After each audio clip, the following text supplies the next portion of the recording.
প্রিয় লেখক, বৃত্তের অর্ধেকটা দিয়ে শুরু আপনাকে চেনা।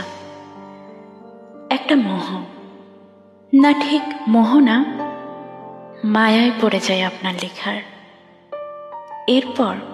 এরপর আর কি, মানব জনমে যখনই নিঃসঙ্গ হয়েছে, নক্ষত্রের মতো আপনাকে পাশে পেয়েছি।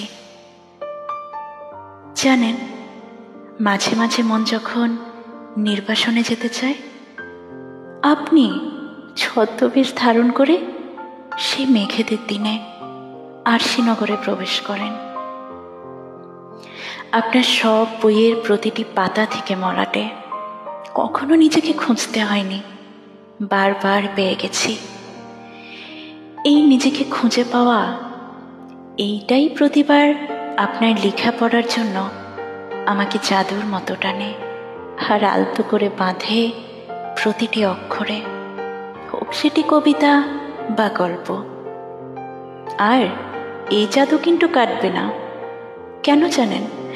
কারণ এই জাদুতে মায়া আছে, আর মায়া জন্মালে সে তো কাটবার নয়। এই হিমহিম শীতের সকালে আপনার চিঠি একটা মিষ্টি রোদের ওমের মতো। আরও চিঠি চাই, বুঝলেন? অপেক্ষায় রইলাম।